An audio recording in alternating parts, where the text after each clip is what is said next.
Hello, my name is Rodney Stevens, Vice President of Discovery Harbour Resources. I would like to make this presentation to explain, in my view, how, at least in my opinion, a wise way to speculate on gold equities. This is not the view of Discovery Harbour, it's my own personal view, and it's just to provide some context. So, how to speculate on gold equities.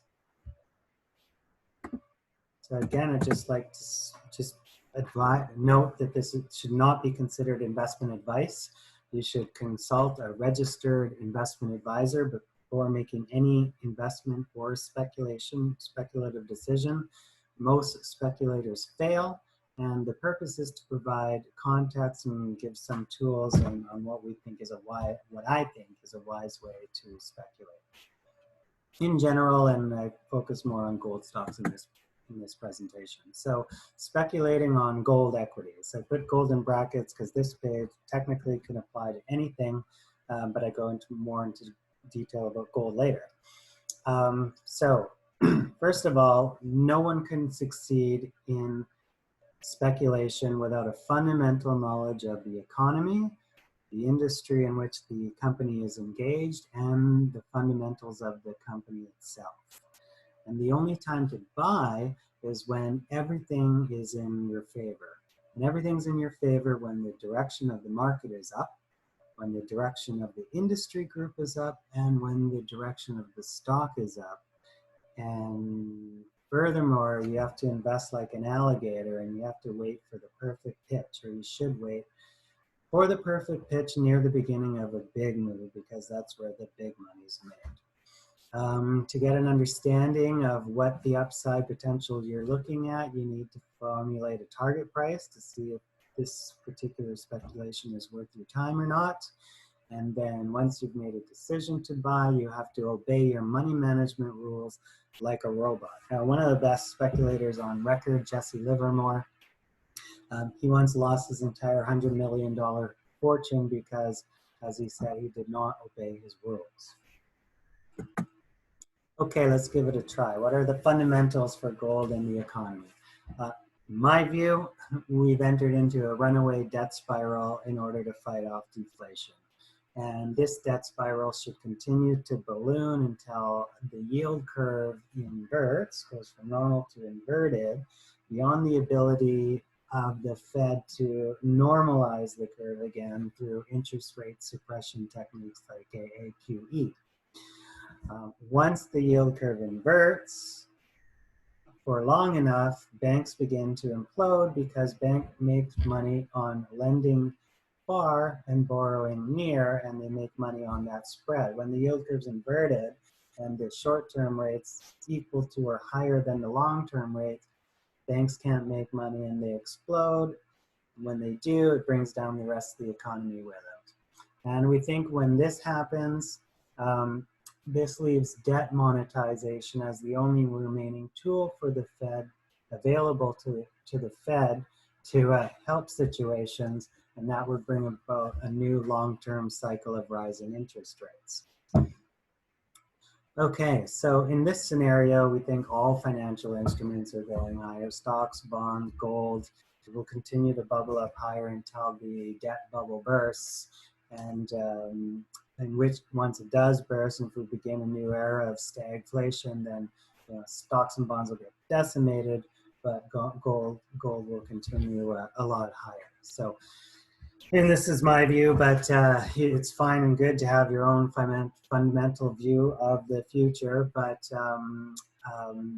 the technicals have to conform your view. Never make a decision based on your fundamental outlook alone, because opinions are often wrong, but the market never is. So let's just see if everything's in our favor. What's the direction of the market? We've recently had a crash brought on by COVID-19. So I mean, the question is the correction over, or are things going to get worse, and is the market going to go lower? Our view is the market is going to go higher from here.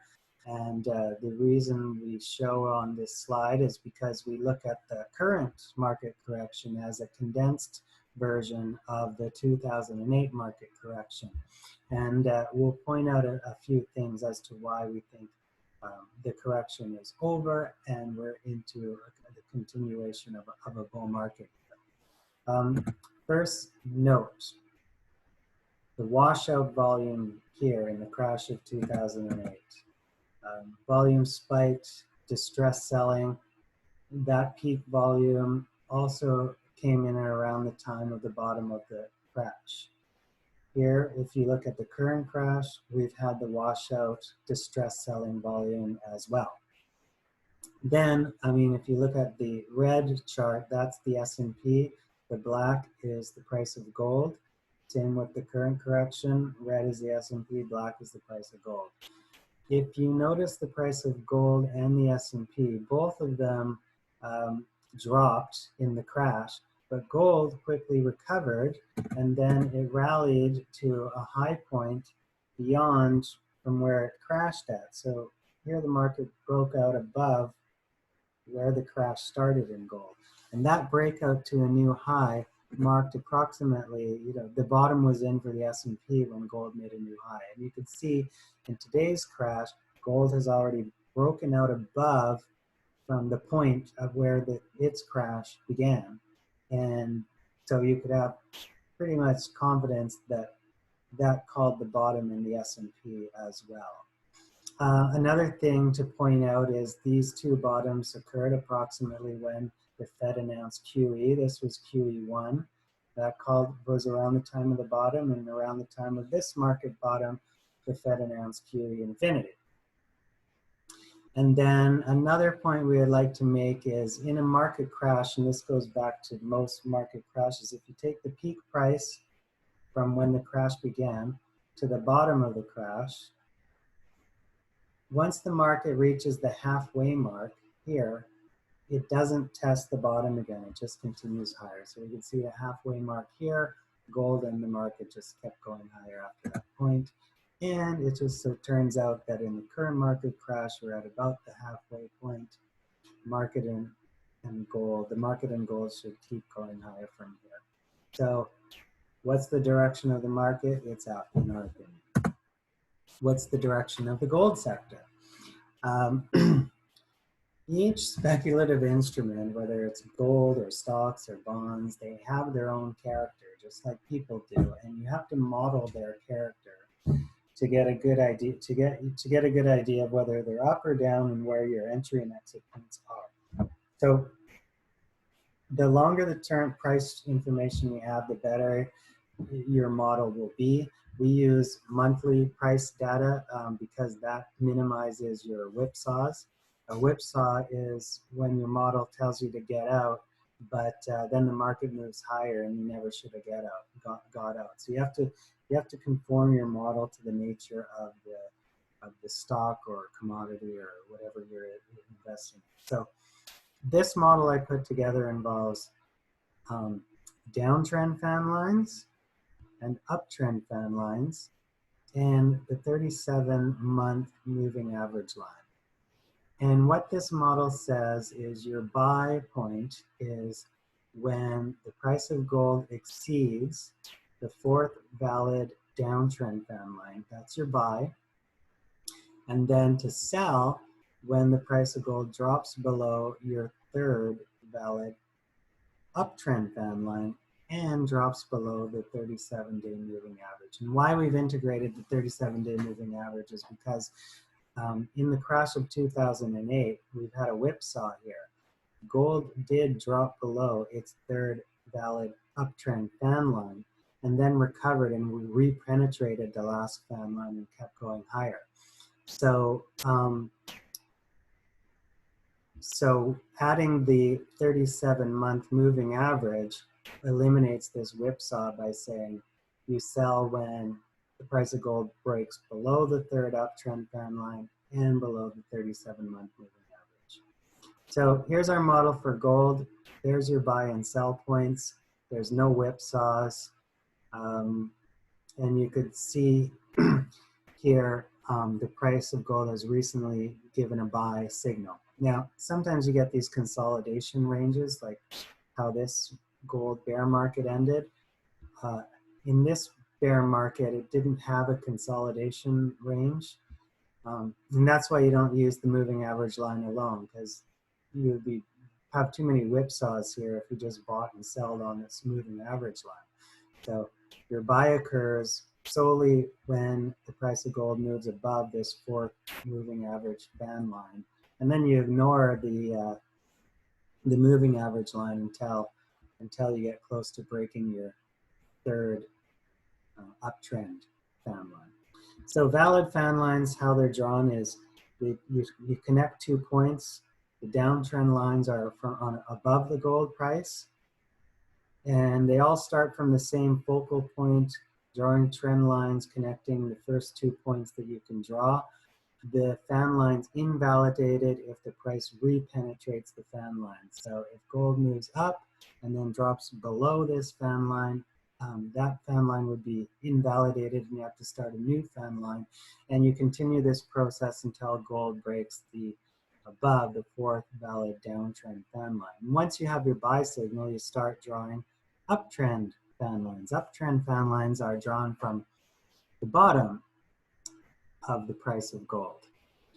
And you keep drawing your uptrend fan lines until you could draw 3 valid uptrend fan lines that the price of gold breaks below.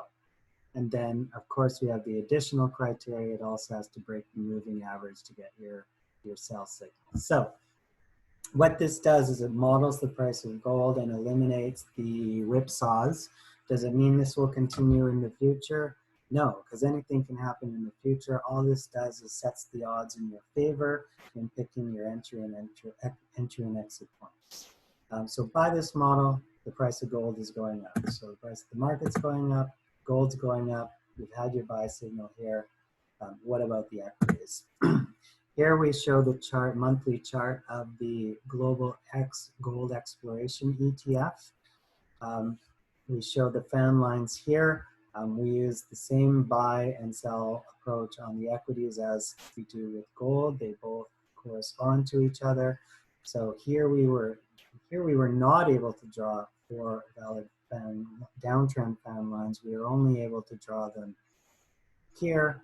And so your buy point came only recently for gold exploration companies here before the COVID crash happened. So the direction of gold exploration stocks is up as well. So everything's in our favor. Is it the perfect pitch? We think this is a good pitch and it's the beginning of a big long-term move. And to have a better idea of just what return is available, we have to have a target price now. So what is our target price for gold exploration companies in general based on this Gold Explorers ETF?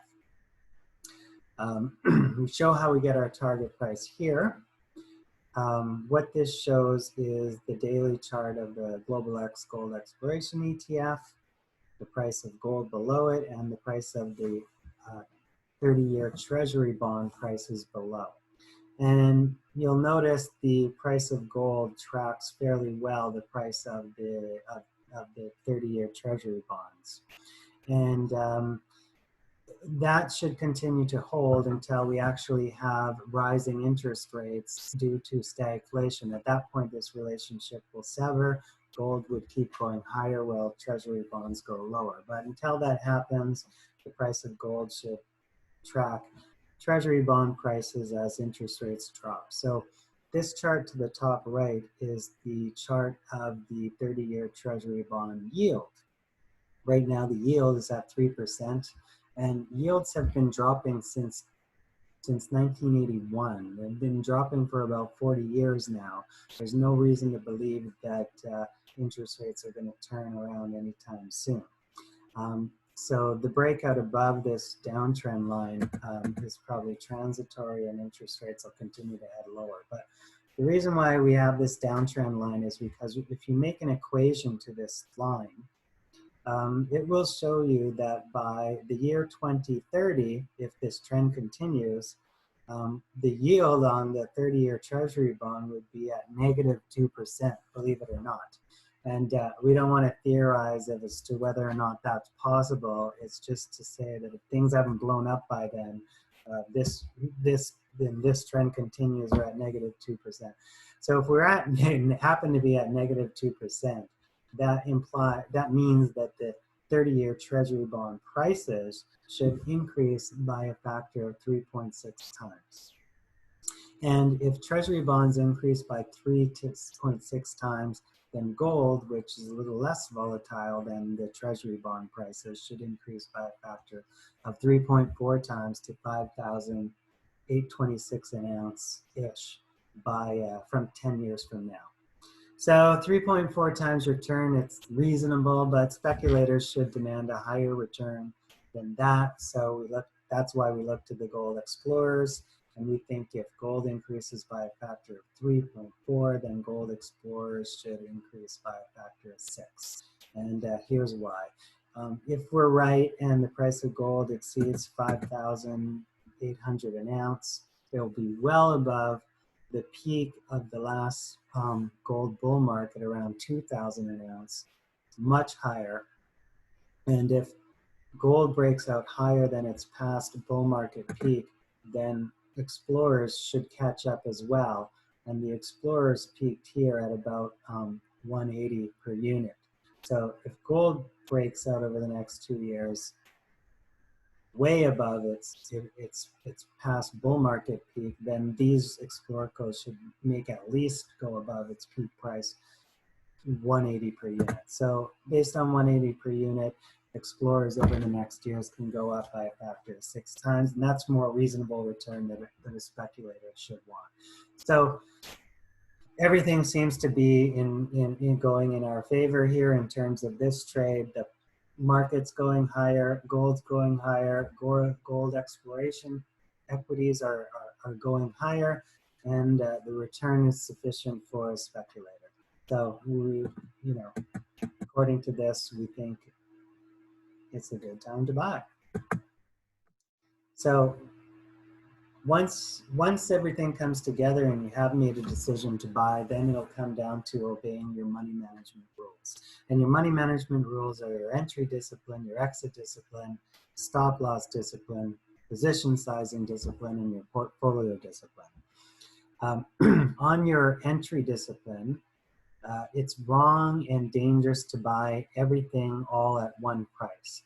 It's best to average up your purchases and to never average down. So on your buy signal, which in our case is breaking above the 4th downtrend fan line, start with just 20% of your position on the breakout, on the buy signal.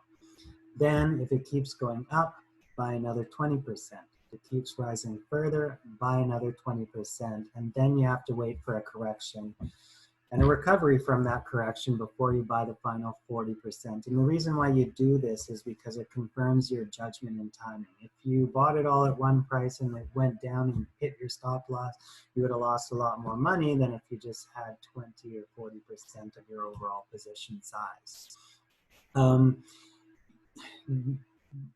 It's important that when you're averaging up that it's all done near the beginning of the move, and what we recommend is using one daily average true range for your increments of moving up. You can find your daily average true range on most stock charts. So if it's by a factor of 1 unit, it goes up by 1 unit, buy more and buy more. But it's important that it's near the beginning of the move because otherwise averaging up can be dangerous if it's spread out too much. Your exit discipline, you don't have to average down. You just sell like a robot. In our case, the sell is when the price breaks below the 3rd valid uptrend fan line and below the 37-month moving average. And you don't need to average because, as you probably know, stocks take the escalator up but the elevator down. You don't have time to average down, so just sell it all. Stop loss discipline, you should have a stop loss at your entry point at the bottom of where your entry point is, and we recommend doing one average true range on the daily average true range below that bottom point. So if I take it back to junior exploration or gold exploration stocks, if your buy point is here, the bottom of that move is here, and you'd put your stop loss one true range, average true range below that bottom point. So, I mean, here's the daily, the daily chart of the Global X Gold Explorers, and if your stop, here's the COVID crash, which brought it down to $14 per unit. So your stop loss should have been below 14, and you wouldn't have got stopped and you out, and you would have kept holding it in this case. So 14 per unit actually would have been here, which is well below. So you got to use your judgment and look at the chart. Put your stop losses low. Sometimes they could be well below losing 50% of your money before getting stopped out. But if you did get stopped out here and you got whipsawed because your stop loss was too close, then you'd be buying back now. And you wouldn't miss the big move. It's just that unfortunately you got stopped out, and buy it again. It's not a big deal if you're right and it's close to the beginning of a big move. Position size, discipline. So first of all, you should have a certain amount of speculative capital, and that speculative capital should be no more than what you can afford to lose. You should be able to lose the entire lot of it. Remember, Jesse Livermore lost his entire speculative capital of 100 million because he didn't obey his rules. So your speculative capital shouldn't be anything more than you could afford to lose. But you should never, any one position should never be more than 5%. It should never represent more than 5% of your speculative capital. And here's why. Because if your stop loss is a 50% or more decrease from your entry point, then if you lost 50% on 5% of your capital, then you only lost 2.5% of your overall capital, and you could live to fight another day. So never more than 5% on any one position. And if you were right on your speculation and you did hit a home run, and you did enter at the beginning of a nice long move, if you're lucky enough to have doubled your money, then you should always sell half your position and ride the rest for free. That way, you know, it's another tool for your own protection. Ride your winnings for free, take your principal out of the market, park it into investment capital or in cash, and never bring it back into your speculative pool. And then you have your portfolio discipline. And this is similar to an investment discipline, where you should have a concentrated portfolio because you could only analyze so many stocks or positions. But it should be concentrated and diversified, and it should represent at least 3 or 4 sectors, and those sectors should be as unrelated as possible. So if you're investing in gold and silver, those are highly related sectors, and that should be, you know, one of your 3 sectors. So you know, another sector you might look at is solar energy or something like that, something that's unrelated to each other. Have 3 or 4 sectors and not more than 5% of your speculative capital in any one position. So those are the basics of a wise speculative strategy. Of course, there are many more, but we hope this just gave you some idea of at least a wise approach in trying to pick a speculation near the beginning of a long move. The longer the move, the better. Of course, there's a lot more to that. If you do have any questions, feel free to reach out to me and give me a shout, and I could answer any questions that you have. But in general, we hope this has been informative to you, and hopes this gives you a framework in your own future speculation. So good luck on your speculations, and we'll talk to you later. Thanks again for listening. Bye.